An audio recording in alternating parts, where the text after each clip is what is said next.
ఓం శ్రీ సాయిరామ్. సాయి గురుకులం కార్యక్రమానికి స్వాగతం. ఆధ్యాత్మిక ప్రయాణంలో మనం రెండు సుగుణాలను అలవర్చుకోవాలి. బాబా చెప్పినట్టు అందులో ఒకటి శ్రద్ధ, రెండో ఒకటి సబూరి. సాధారణంగా మనం అందరం అనుకుంటాం శ్రద్ధ అంటే భక్తి, సబూరి అంటే ఓర్పు అని చెప్పి. శ్రీ సాయి సచ్చరిత 19వ అధ్యాయంలో సబూరికి సంబంధించినటువంటి అద్భుతమైనటువంటి విషయాన్ని బాబా చెప్తారు. రాధాబాయి దేశ్ముఖ్కు ఉపదేశానికి సంబంధించినటువంటి కథలో బాబా సబూరికి అద్భుతమైనటువంటి భాష్యాన్ని చెప్తారు. సబూరి అంటే కేవలం ఓర్పు సహనం మాత్రమే కాదు. సబూరి ధైర్యానికి ప్రతీక. మనకుండేటువంటి ఆ ఓర్పు మనలో ధైర్యాన్ని వికసింపజేయాలి. ఎందుకంటే మానవ జీవితానికి ఒక్క ధైర్యమే మనం ముందుకు వెళ్ళడానికి అది తోడ్పడుతుంది. ధైర్యం లేనటువంటి జీవితం నిత్యము కూడా భయాందోళనతో ఉంటుంది. సద్గురువును చేరిన తర్వాత ముఖ్యంగా మనం అలవర్చుకోవాల్సినటువంటిది ధైర్యం. నా జీవితము తలకిందులైనా సరే మళ్ళీ బాబా నన్ను సరైనటువంటి దిశలో పెడతాడనేటువంటి ధైర్యము మన జీవితం ముందుకు వెళ్ళడానికి దోహదపడుతుంది. జీవితంలో ఎక్కువగా మనం బాధపడేది కృంగుబాటు మన లౌకికపరమైనటువంటి ఇబ్బందుల వల్ల. లౌకికపరమైనటువంటి ఇబ్బందులను ధైర్యంగా ఎదుర్కొనేటువంటి గుణాన్ని గనక మనం పెంచుకుంటే ఖచ్చితంగా మన జీవితంలో అభద్రతాభావం అనేటువంటిది కానీ, నేను ఇది సాధించలేననేటువంటి అపనమ్మకం కానీ ఏది ఉండదు. జీవితం సజావుగా ముందుకు వెళ్ళడానికి బాబా చెప్పినటువంటి దాంట్లో ప్రధానమైనటువంటి సబూరి. ఆ సబూరి అంటే ధైర్యం. చాలామంది మృత్యువుకు సంబంధించినటువంటి దాంట్లో బాధపడుతూ ఉంటారు. అంటే మృత్యువు కబలించేస్తుందేమో, ఎప్పుడైనా మృత్యువు నన్ను ఇబ్బంది పెట్టేస్తుందేమో, నేను ఏమీ సాధించకుండానే మృత్యువు నన్ను తీసుకెళ్ళిపోతుందేమో, ఇవన్నీ కూడా భయాందోళనలు మనలో ఉంటాయి. కానీ ఆ రోజు బాబాను ఆశ్రయించినటువంటి భక్తులు ఎప్పుడూ కూడా మృత్యువుకు సంబంధించినటువంటి ఆందోళన అనేటువంటి వారిలో లేదు. కాకాసాహెబ్ దీక్షితు బాబా దగ్గరికి వచ్చినటువంటి తొలినాళ్లలోనే చెప్తాడు, నీకు నేను మోక్షాన్ని కలిగిస్తాను, నిన్ను నేను విమానంలో తీసుకెళ్తానని చెప్పి. కాబట్టి ధైర్యంతో ఉన్నాడు ఇంకా కాకాసాహెబ్ దీక్షితు. బాబా యొక్క ఆ మాటలను బాగా మనసులో నాటుకున్నాడు. కాబట్టి బాబాయే తన యొక్క అంతిమ దశకు సంబంధించినటువంటి మోక్షానికి సంబంధించినటువంటి విషయాన్ని చెప్పారు. నన్ను విమానంలో తీసుకెళ్తా అన్నారు. ఇక నాకెందుకు అంటే, విమానం అనేటువంటిది సౌకర్యవంతమైనటువంటి ప్రయాణం కదా, నీకు ఎటువంటి అవస్థ లేనటువంటి మోక్షాన్ని నీకు ప్రసాదిస్తాను. కాబట్టి అంత్యకాలంలో అవస్థ లేనటువంటి జీవితం అంటే ఎంత అద్భుతంగా ఉంటుంది. అందుకనే కాకాసాహెబ్ దీక్షితు ఇక దేని గురించి కూడా ఆలోచించలేదు. అంతేకాదు, ఒక భక్తుడి యొక్క అంతరంగంలో ఉన్నటువంటి ఇచ్ఛను, కోరికను, అది మంచిదైతే, ఆ భక్తుడికి ఉపయోగకరమైనదైతే బాబా ఎలా నెరవేరుస్తారో చూడండి. కాకాసాహెబ్ దీక్షిత్కు ఏకాదశి రోజు ఉపవాసం చేసేటువంటి అలవాటు ఉంది. తను చాలామంది మిత్రులతో చెప్తూ ఉంటారు, నేను ఏకాదశి రోజే పోవాలయ్యా, ఏకాదశి నాకు ఎంతో ఇష్టమైనటువంటి దినం. ఎందుకంటే ఆ రోజు ఏకాదశి రోజు ఉపవాసం ఉండి కాకాసాహెబ్ దీక్షితు పూర్తి సమయం కూడా హరినామ సంకీర్తనలో, సద్గ్రంథాల పారాయణలో అందులోనే ఉండేటువంటి వారు.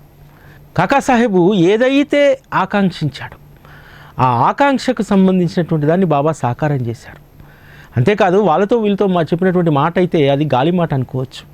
కానీ 1923లో సాయిలీలా మాసపత్రికలో వారు రాసుకుంటారు, సచ్చరిత ప్రారంభంకి సంబంధించినటువంటి దాంట్లో కూడా రాసుకుంటారు, ఏకాదశి రోజు నన్ను బాబా తీసుకెళ్ళిపోతారని చెప్పి. సాయిలీలా మాసపత్రికలో తన సంతకంతో సహా ఉంటుంది, కాకాసాహెబ్ సంతకంతో సహా, తనను బాబా ఏకాదశి రోజు తీసుకెళ్ళిపోతారు అని చెప్పి. అదే జరిగింది. ఏకాదశి రోజు 5వ తేదీ జూలై 1926వ సంవత్సరంలో కాకాసాహెబ్ దీక్షితు సాయి ఒడిలోకి వెళ్ళిపోతాడు. అది కూడా ఎంత అద్భుతంగా జరుగుతుందంటే, కాకాసాహెబ్కు సద్గ్రంథాలు పారాయణ చేసేటువంటి అలవాటు ఉంది. తన స్వగృహమైనటువంటి విల్లేపార్లేలో 4వ తేదీ ఏకనాథ భాగవతం యొక్క పారాయణ చేస్తూ ఉంటారు. ఆ రోజు దాంట్లో ఏం చెబుతారంటే, గజేంద్ర మోక్షానికి సంబంధించినటువంటి వృత్తాంతాన్ని చదువుతారు. గజేంద్రుడు ఏనుగు తను ముసలి బారిన పడి దాంతో పోరాడి దాని నుంచి బయటపడడానికి తన శక్తినంతా ఉపయోగిస్తాడు. ఆ శక్తి అంతా అయిపోయిన తర్వాత శ్రీ మహావిష్ణువును భగవంతుణ్ణి ప్రార్థించి, నా శక్తి అయిపోయింది, ఇక నాకు మీరు మోక్షాన్ని కలిగించాలి, నేను పోరాడే శక్తిని అడగట్లేదు, నాకు అర్థమైపోయింది ఈ ముసలితో పోరాడి నా శక్తి పూర్తిగా హరించకపోయింది, ఇక నేను హరిలో లీనం కావలసిందే అని చెప్పి భగవంతుణ్ణి ప్రార్థిస్తే హరి గజేంద్రుడికి మోక్షాన్ని కలిగిస్తాడు. ఆ అధ్యాయానికి సంబంధించి, గజేంద్ర మోక్షానికి సంబంధించి 4వ తేదీ, జూలై 4వ తేదీ చదువుతారు. జూలై 5వ తేదీ ఒక సిద్ధుడు తన యొక్క ప్రాణాలను ఏ విధంగా తన నుంచి మరొక ప్రాణిలోకి ప్రవేశిస్తాడు, ఒక స్థూల శరీరం నుంచి సూక్ష్మ శరీరంలోకి ఏ విధంగా వారు ప్రవేశిస్తారు అనేటువంటిది సిద్ధుడి యొక్క వృత్తాంతాన్ని చదువుతారు. ఎలాగంటే ఒక ఆకుకున్నటువంటి ఆకు పురుగు ఒక ఆకు నుంచి మరొక ఆకు యొక్క కొనను పట్టుకొని ఇంకో ఆకుపైకి ఏ విధంగా పాకుతుందో, తుమ్మెద మకరందాన్ని ఆస్వాదిస్తూ ఒక పువ్వు నుంచి ఎగిరి మరో పువ్వు వైపు ఎలా వాలుతుందో, ఆ విధంగా జీవి యొక్క ఆత్మ కూడా ఒక శరీరంలో నుంచి వెళ్ళి సూక్ష్మ శరీరంగా మారి ఆ తర్వాత మరొక శరీరంలోకి ఎలా ప్రవేశిస్తుందనేటువంటి వృత్తాంతాన్ని చదువుతారు. అన్నాసాహెబ్ దబోల్కర్ కూడా వారితో పాటు అక్కడే ఉంటారు. ఇద్దరు కూడా చాలాసేపు ఈ చదివినటువంటి ఈ వృత్తాంతం గురించి, ఆ తర్వాత కొద్దిసేపు హరికీర్తనలు పాడుకొని తన కొడుకు డాక్టర్ దేశ్ముఖ్ హాస్పిటల్లో చికిత్స పొందుతూ ఉంటాడు. రోజు చేయాల్సినటువంటి పారాయణలు, ఆధ్యాత్మిక నియమం పూర్తయిన తర్వాత ఇద్దరూ కలిసి, అన్నాసాహెబ్ దబోల్కర్, కాకాసాహెబ్ కలిసి రైల్లో బయలుదేరుతారు డాక్టర్ దేశ్ముఖ్ హాస్పిటల్కు. ఈ యొక్క పారాయణ వీటి వల్ల కొంత ఆలస్యం అవుతుంది, ట్రైన్ సమయానికి దొరుకుతుందా దొరకదా అని చెప్పి భావిస్తారు. స్టేషన్కి వెళ్ళేసరికి వీరు టికెట్ తీసుకోగానే ట్రైన్ వచ్చి స్టేషన్లో ఆగుతుంది. అన్నాసాహెబ్తో అంటాడు, చూసావా బాబా మన సమయాన్ని వృధా చేయకుండా మనం వచ్చినటువంటి మరుక్షణమే ట్రైన్ ఇక్కడ నిలిపాడు. నిజంగా బాబా మనల్ని ఎప్పుడూ కూడా దయతో వారు కనిపెట్టుకొని ఉంటారు అని చెప్పి బాబా గురించి చెప్తూ రైల్లోకి ఎక్కుతారు. ఎక్కిన తర్వాత కూడా కాకాసాహెబు లోక వ్యవహారాలు ఏవి ఎక్కువగా మాట్లాడరు. ఎప్పుడూ కూడా బాబా యొక్క లీలల గురించి, కథల గురించి, వీటి గురించే ఆయన యొక్క చర్చ అంతా. అలా బాబా గురించి మాట్లాడుతూ కాకాసాహెబు తల కిందికి వాలిపోతూ ఉంటుంది.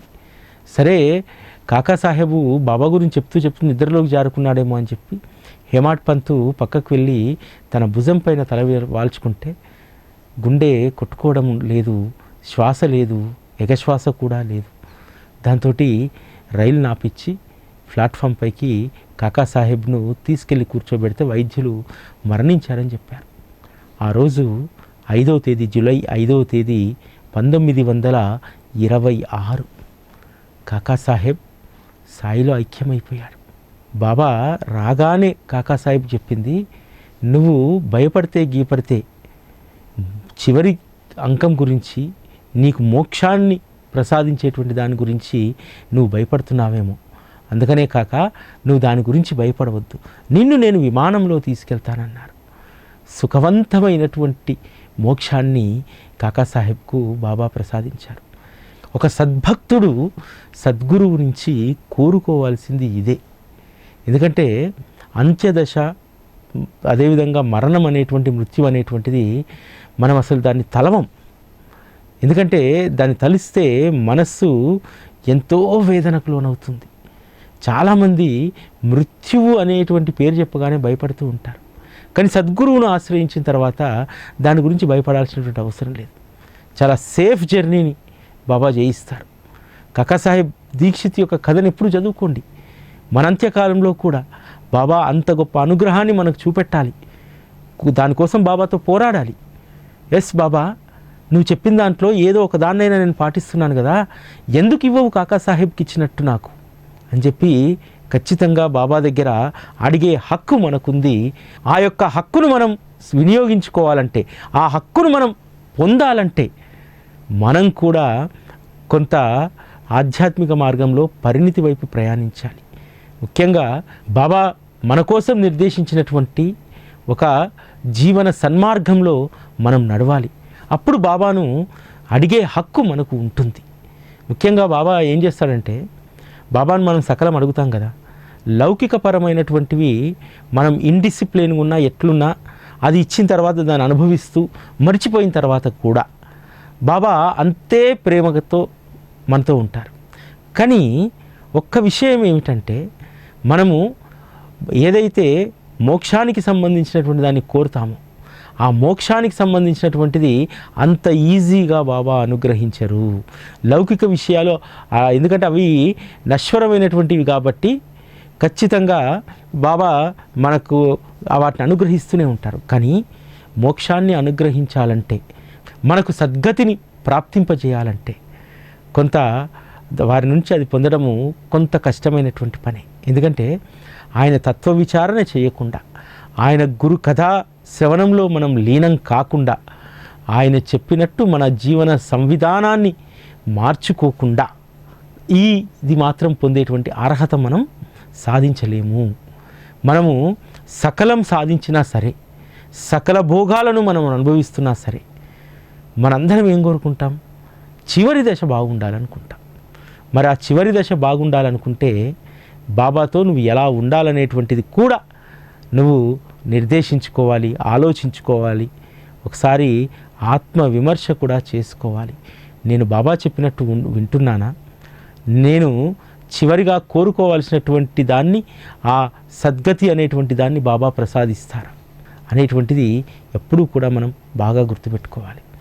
బాబాతో దాదాపు 6-7 దశాబ్దాల పాటు సహచర్యం చేసినటువంటి మహల్సా తన మరణాన్ని తానే నిర్ణయించుకున్నాడు. కాకాసాహెబ్కేమో, కాకా నిన్ను నేను విమానంలో తీసుకెళ్తాను, సుఖవంతమైనటువంటి ముగింపు నీకు ఇస్తానన్నాడు కదా. మహల్సాపతి తన మరణాన్ని కూడా ఒకరోజు వాయిదా వేసుకుంటాడు. ఎందుకనంటే ఆయన అంత గొప్ప సాధన చేశాడు.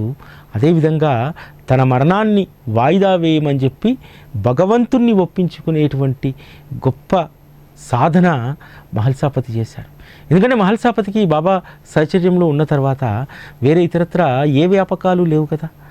అంతేకాదు సద్గురువు చెప్పినట్టు దాదాపు 90% బాబా యొక్క అభిమతానికి అనుగుణంగా మహల్సా జీవించాడు.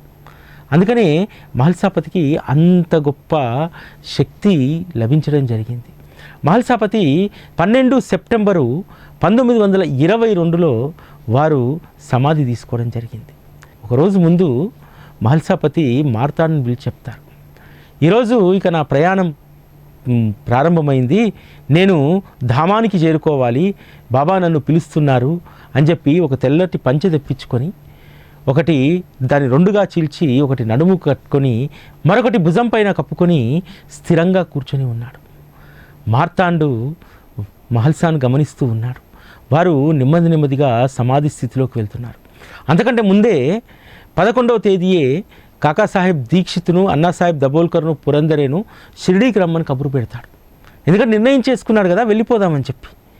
అందుకని వాళ్ళందరినీ కూడా రమ్మని చెప్తాడు. సాయంత్రం సమయం అవుతుంది. ఆ సమయంలో మార్తాండు మెల్లగా వెళ్ళి మహల్సా చెవి దగ్గర చెప్తాడు. అప్పటికే మహల్సా పూర్తిగా తను సమాధి స్థితిలోకి వెళ్ళిపోయి శరీరం అంతా దగ్గరగా అవుతుంది. వెళ్ళి చెవిలో చెప్తారు, ఈరోజు దీక్షిత్ గారు వేరే పని నిమిత్తం బయటికి వెళ్ళారు, ఈరోజు రావడం కుదరదన్నారు. అనగానే మహల్సాపతి తను సాధారణ స్థితిలోకి వచ్చి, అయితే సరే నా మరణాన్ని రేపటికి వాయిదా వేసుకుంటున్నా అంటాడు. మార్తాండు అంటాడు, ఈరోజే కదా నువ్వు వెళ్ళిపోతా అన్నావు, మళ్ళీ రేపటికంటే, ఏమో అది బాబా ఇచ్చా, రేపటికి నేను వాయిదా వేసుకుంటున్నాను అని చెప్పి మరణాన్ని 12వ తారీఖు వాయిదా వేసుకుంటారు. దీక్షిత్ గారు అదేవిధంగా పురందరే, అన్నాసాహెబ్ దబోల్కర్ వచ్చి మహల్సా ముందు కూర్చొని ఉంటారు. ఒకవైపు మహల్సా పురాణం చదువుతూ ఉన్నారు, మరొక వైపు బాలాజీ అనేటువంటి కీర్తనాకారుడు కీర్తన చేస్తూ ఉన్నాడు. అలా అందరి ముందు బాబా యొక్క కీర్తనను వింటూ ఆయన నామస్మరణ చేస్తూ మహల్సా 12 సెప్టెంబర్ 1922లో వారు సమాధి తీసుకోవడం జరిగింది. నిజంగా మహల్సాపతి గొప్ప అదృష్టవంతుడు, సాధకుడు కూడా. అందుకనే తన మరణాన్ని తాను ముందుగానే తెలుసుకున్నాడు, తన మరణాన్ని తానే వాయిదా వేసుకున్నాడు. తన ఇచ్ఛానుసారం మన ప్రవర్తన మన ఇచ్ఛానుసారం ఉండొచ్చు, మన ఇచ్ఛానుసారం కోరుకున్న వస్తువులన్నీ మనం పొందవచ్చు. కానీ ఇచ్ఛానుసారం మరణం అనేటువంటిది ఒక్క సద్గురువు మాత్రమే ప్రాప్తింపజేస్తాడు. అది సద్భక్తుడు తన ఇచ్ఛ ప్రకారం తన యొక్క ప్రాణాలను వదిలేటువంటి స్థితిని కల్పిస్తాడు. అందుకు మహల్సాపతి జీవితం మనకొక నిదర్శనం. కాకాసాహెబ్ దీక్షిత్ యొక్క జీవితాన్ని కూడా ఎంత అద్భుతంగా ప్లాన్ చేశాడు చూడండి. ముందు రోజు గజేంద్ర మోక్షాన్ని చదివించాడు. తర్వాత ఒక ఆత్మ ఏ విధంగా అయితే ఒక సిద్ధుడు తన యొక్క స్థూల శరీరాన్ని సూక్ష్మ శరీరంగా చేసుకొని ఇతరుల ప్రాణుల్లోకి ఏ విధంగా ప్రవేశిస్తారు, అదేవిధంగా నీవు కూడా నీ స్థూల శరీరం ఇక్కడ వదిలిపెట్టేసి ఆ సూక్ష్మ శరీరాన్ని నాలో ఐక్యం చేసుకుంటున్నానని చెప్పి కాకాసాహెబ్ను బాబా తనలో ఐక్యం చేసుకున్నాడు. కాకాసాహెబ్ లాంటి వాళ్లకు, తాత్యాసాహెబ్ నూల్కర్ లాంటి వాళ్లకు, మహల్సాపతి లాంటి వాళ్లకు, రాధాకృష్ణ అయి లాంటి వాళ్లకు జన్మ లేదు. ఇంకా బాబా తమలో ఐక్యం చేసేసుకున్నారు. ఇంకా వారు ధన్యులు. అంటే వారు బాబా వద్ద కాకాసాహెబ్ దీక్షిత్ అయినా మహల్సా అయినా ఎలా బ్రతికారు? ధైర్యంగా బ్రతికారు. అసలైనటువంటి సబూరి అంటే దానికి నిదర్శనం వీళ్ళిద్దరు కదా. బాబా చెప్పినటువంటి శ్రద్ధా సబూరిలో మనం ముందు మాట్లాడుకున్నట్టు సబూరి అంటే ధైర్యం. మహల్సాపతి దేనికి జడవలేదు. మహల్సాపతి బాబా 3 రోజులు సమాధికి వెళ్ళినప్పుడు బాబా తలను తన తొడపైన పెట్టుకొని అటు హిందువులు ఇటు ముస్లింలు ఎంత ఒత్తిడి చేసినా బాబా శరీరాన్ని అప్పగించలేదు. ధైర్యం. ఆ ధైర్యంతోటే మహల్సాపతి తన జీవితకాలం బ్రతికాడు. ఎప్పుడూ కూడా సంసారం విషయం గురించి ఆలోచించలేదు. తన యొక్క దైన్యస్థితిని చూసి కృంగిపోలేదు. కేవలం బాబా అనేటువంటి ఆ రూపాన్ని, ఆ సహచర్యాన్ని బలంగా చేసుకున్నాడు. అదే ధైర్యంగా చేసుకున్నాడు. ఈరోజు మనందరికీ కూడా ఉండాల్సినటువంటి ధైర్యం ఒకటే. ధైర్యానికి రూపము లేకపోతే దానికి ఒక ఇంకోటి నిర్వచనము లేకపోవచ్చు. కానీ ధైర్యానికి రూపము నిర్వచనం ఏమిటో తెలుసా? శ్రీ సాయిబాబా. సాయిబాబా అనేటువంటి ధైర్యం, ఆ ధైర్యం సాయిబాబా అనేటువంటి రూపంలో ఉంది. ఆ ధైర్యం సాయిబాబా అనేటువంటి నామంలో ఉంది. ఈ రెండింటినీ పట్టుకోగలిగితే మన జీవితంలో దేన్నైనా మనం సాధించగలం. ఒక తల్లి ఊర్లో తీవ్రమైనటువంటి కరువు పరిస్థితులు, బిడ్డలకు పెట్టడానికి తిండి లేదు, భర్తకు ఉద్యోగం దొరికేటువంటి పరిస్థితి లేదు. దాదాపు 25 ఏళ్ల క్రితము ఒక మధ్యవర్తి దుబాయ్కి వెళ్ళి పనిచేసుకోవాలంటే ఆ మధ్యవర్తి దగ్గరే అప్పు చేసి దుబాయ్కి వెళ్తుంది. ఇంట్లో వాళ్ళు బంధువులు అందరూ అడుగుతారు, ఏ ధైర్యంతో నువ్వు వెళ్తున్నావు, ఎలా ఉండగలుగుతావు, నీ పిల్లలకు నువ్వు అక్కడ పోయిన తర్వాత రూపాయి పంపించకపోతే నీ పిల్లలకు గంజిపోసేవాడు ఎవడు అని చెప్పి అంతా ప్రశ్నిస్తే ఆమె సర్దుకున్నటువంటి దాంట్లో నుంచి 4 అంగుళాల బాబా చిత్రపటాన్ని చూపెట్టి ఇది నా ధైర్యం అని చెప్పింది ఆ తల్లి. ఆ ధైర్యాన్ని మూటగట్టుకొని విమానం ఎక్కింది. ఏ రోజు కూడా ఎక్స్ప్రెస్ బస్ ఎక్కనటువంటి ఆవిడ విమానం ఎక్కి దుబాయ్కి వెళ్ళింది. కేవలం బాబా యొక్క చిత్రపటాన్ని, తనకిచ్చినటువంటి చిన్న ఇరుకు గది, ఆ ఇరుకు గదిలో తను ఆ కేవలం సమాను తను మాత్రమే ఉండగలిగేటువంటి గది ఇచ్చారు.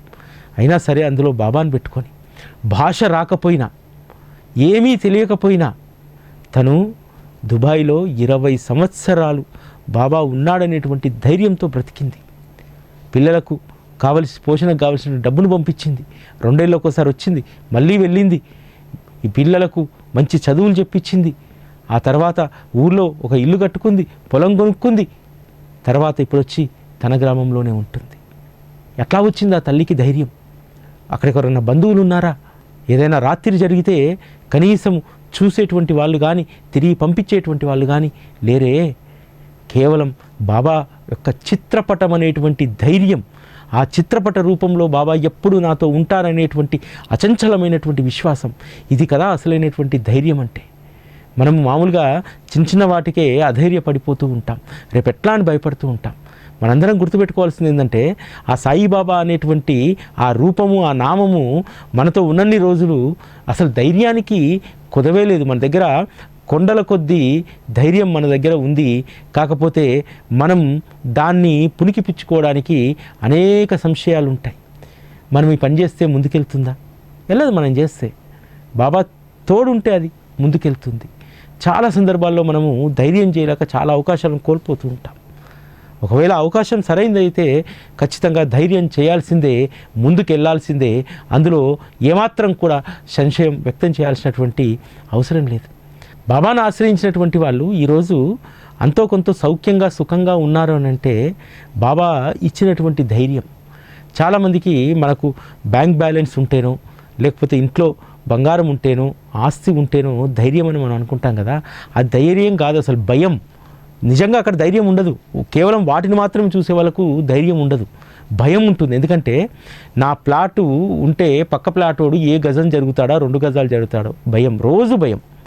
అదేవిధంగా ఇంట్లో బంగారం ఉంటే ఊరికి వెళ్ళి లేకపోతే తీర్థయాత్రకు వెళ్ళి సుఖంగా ఉండలేం. ఎందుకంటే ఇంటికి వచ్చేవాడని తాళాలు పగలగొట్టి బంగారం ఎత్తుకుపోతాడు అనేటువంటి భయం. కాబట్టి మన లౌకిక జీవితం అంతా కూడా భయంతో నిండినటువంటిది. కాబట్టి లౌకిక వాంఛలు, లౌకిక కోరికలు, లౌకిక వ్యవహారాలపైన మక్కువ ఉన్నటువంటి వాళ్ళు ఖచ్చితంగా అధైర్యంతో ఉంటారు, భయంతో ఉంటారు. కానీ ఎవరికైతే లౌకికపరమైనటువంటి వ్యవహారాలపైన ఆసక్తి తగ్గుతుందో, అవి ఉన్నా ఉన్నట్టే, లేకున్నా లేనట్టే అనేటువంటి భావనతో ఉంటారు, వారికి జీవితంలో ధైర్యం. ఇంట్లో బంగారం ఉంది 4 తులాలు, అది నాదైతే బాబా ఉంచుతారు, నాది కాకపోతే ఎత్తుకుపోతారు. ఇది ఎంత గొప్ప ధైర్యమో చూడండి. ఎందుకంటే ఫస్ట్ నువ్వు దాన్ని అంగీకరించగలగాలి. బాబా ఎప్పుడూ కూడా తన బిడ్డ నీతిగా నిజాయితీగా దాచుకున్నటువంటి దాన్ని ఎప్పుడూ కూడా దొంగల పాలు కానివ్వడు. ఇది 100% అవసరమైతే ఆయన వెళ్ళి కాపాడతారు. ఒక సాయి భక్తురాల ఇంట్లో దొంగతనం జరుగుతుంది. ఒకసారి దొంగలు వచ్చి రకరకాలైనటువంటి అన్నీ సర్దుతారు. ఆమెకున్నదే ఒక గొలుసు. ఆ గొలుసు బీరువాలోనే ఉంది.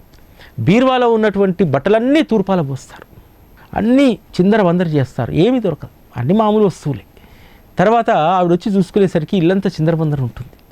తీర్థయాత్రకు వెళ్తుంది, వెళ్ళి వచ్చేసరికి ఇల్లంతా చిందరబందర ఉంటే అనుకుంటుంది, అయ్యో బాబా ఒక్క ఉన్న గొలుసు కూడా పోయిందేమో, సరేలే ఇది పోతే ఇంకేం బాధ, మళ్ళా దాని గురించి కూడా ఆపేక్ష లేకుండా ఉంటుందని చెప్పి బట్టలన్నీ సర్దుకుంటూ ఉంటే, ఆహా దొంగలకు మాయ పొరగమ్మినట్టు అక్కడే వాళ్ళు మొత్తం తీసినటువంటి ఆ వస్తువుల కిందనే చిన్న బాక్స్లో అది ఉంటుంది.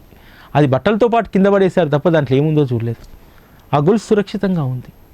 ఎందుకంటే ఉన్నా లేకున్నా ఒకటే బాబా, నువ్వు మాత్రమే సత్యము, నువ్వు మాత్రమే నిత్యం అనేటువంటి ధైర్యంతో ఆమె ఉంది. కాబట్టి అటువంటి ఆవిడ సొమ్మును రక్షించేటువంటి బాధ్యత బాబా తీసుకోడా. ఇట్లా అనేక నిదర్శనాలు. మనం ధైర్యంగా ఉండగలిగితే మన జీవితాన్ని చాలా సవ్యంగా బాబా ముందుకు నడిపిస్తారు. అధైర్యంతో ఏమీ సాధించలేం. అందువల్ల ఆధ్యాత్మిక మార్గంలో మనకు ఈ రెండింటినీ కూడా మనం పెంపొందించుకోవాలి. శ్రద్ధ, మనం చేసేటువంటి పని భగవంతుడి పట్ల నిశ్చలమైనటువంటి శ్రద్ధ కలిగి ఉండడం. రెండవది సబూరి, అంటే ఎప్పుడూ కూడా ధైర్యంగా జీవించేటువంటి గొప్ప లక్షణాన్ని మనం అలవర్చుకోవడం. ఇది ఈరోజు సాయి గురుకులం. మళ్ళీ రేపటి కార్యక్రమంలో కలుసుకుందాం. అప్పటి వరకు సెలవు. నమస్కారం.